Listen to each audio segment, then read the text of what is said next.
Shalom, saudara yang terkasih di dalam nama Tuhan Yesus Kristus. Kita akan masuk dalam sharing kita pada hari ini. Sebelum itu, mari kita awali dengan doa. Allah Bapa yang Maha Baik, kami rindu untuk mendengarkan sapaan firman-Mu. Dan secara khusus, hari ini kami akan memulai pembelajaran kami dari sebuah buku yang dikarang oleh Gary Thomas. Biarlah ini menjadi bekal yang baik dan juga memberkati kehidupan kami. Secara khusus, ini akan membantu kami untuk menemukan dan bahkan menghidupi spiritualitas kami sebagai umat yang percaya kepada Tuhan. Berkatilah dan mampukanlah kami hanya di dalam nama Tuhan Yesus Kristus. Amin. Saudara yang terkasih, di sini saya akan membahas 9 jalan kudus, tetapi hanya salah satu dari yang 9 tersebut akan saya jelaskan. Topik yang akan saya bahas yaitu jalan kudus yang keempat, yaitu askese. Tapi perlu kita ingat bahwa penempatan urutan tipe ini mulai dari tipe spiritualitas yang pertama hingga ke-9 itu tidak mengindikasikan atau bermaksud untuk mengindikasikan satu tindakan hierarkis bahwa misalnya tipe yang pertama itu lebih baik daripada tipe yang ke-9 atau sebaliknya. Itu hanya bersifat pengelompokan dan perbandingan satu tipe dengan tipe lainnya. Nah, kita lanjut di tipe spiritualitas yang keempat ini biasanya disebut dengan kaum askese. Secara sederhana mereka dipandang sebagai orang-orang yang mengasihi Allah di dalam keheningan dan kesederhanaan. Seperti judulnya, orang-orang dengan tipe askese ini orang-orang yang begitu mencintai keheningan dan kesendirian. Ada satu pola hidup yang berharga dan menjadi keinginan mereka adalah ketika mereka bisa menyingkir dari keramaian dunia dan menyendiri di dalam doa setiap waktu. Maka bisa dikatakan mereka ini hidup di dalam dunia batin, karena segala hal yang mereka lakukan itu semuanya selalu berhubungan dengan batin, bersama dengan refleksi dan introspeksi. Jadi, mereka ini menghidupi kesendirian dengan menyendiri. Hal-hal yang bersifat rumit atau bersifat fisik itu mereka jauhi. Tidak ada lukisan atau suara yang nyaring, hingga mereka mengurangi dan bahkan menghilangkan sesuatu yang berisik atau sesuatu yang bisa mengganggu fokus mereka kepada Allah.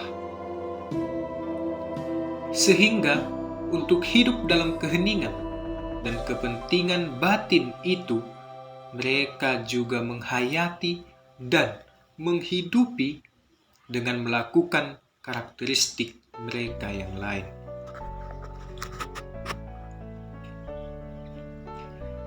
Karakteristik yang lain itu adalah kesederhanaan dan kebersahajaan.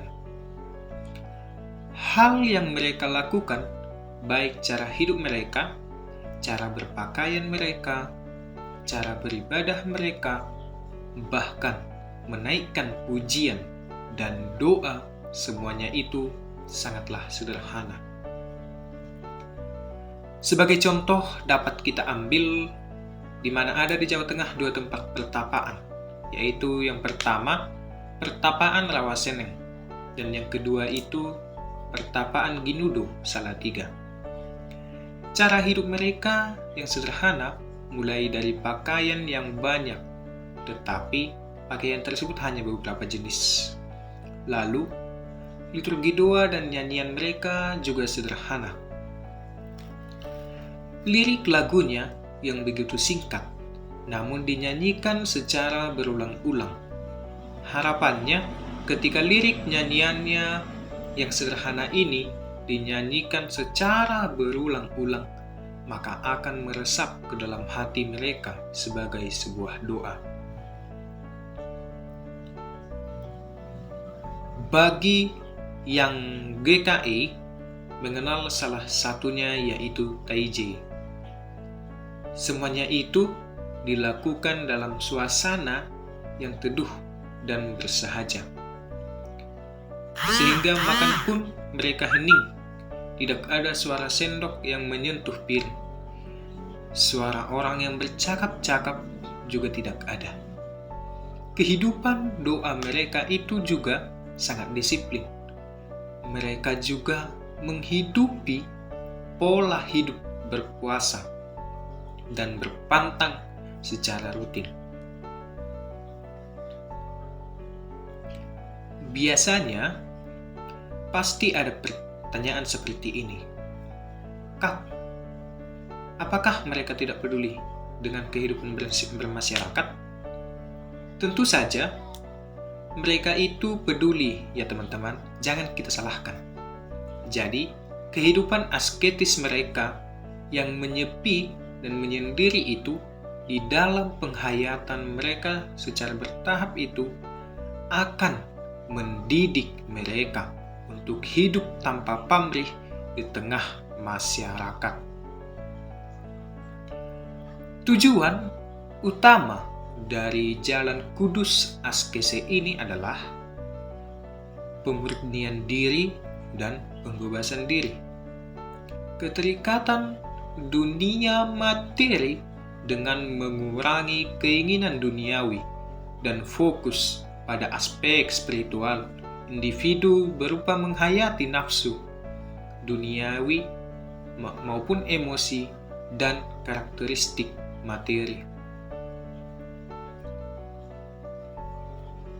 Dalam proses ini, mereka berharap untuk mencapai pemahaman yang lebih dalam tentang Tuhan, meningkatkan kesadaran spiritual, dan mencapai kesabaran dan siklus kelahiran dan kematian.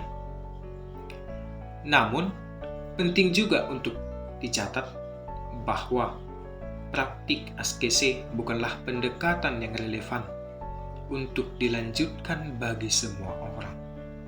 Dan perlu diketahui pula bahwa pemahaman dan praktik askese dapat bervariasi antara tradisi agama dan individu setiap agama. Dan pemikiran spiritual memiliki prinsip dan pendekatan yang unik terhadap Jalan Kudus Askese ini, sesuai dengan konteks budaya dan keyakinan mereka.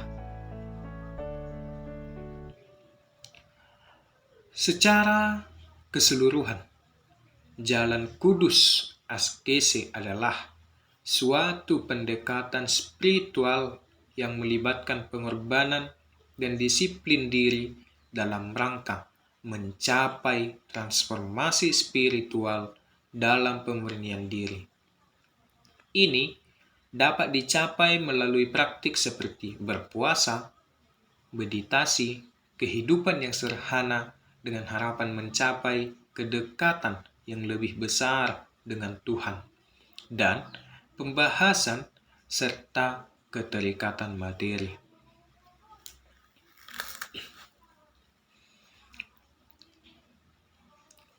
Demikianlah yang bisa saya jelaskan tentang Jalan Kudus Askese ini.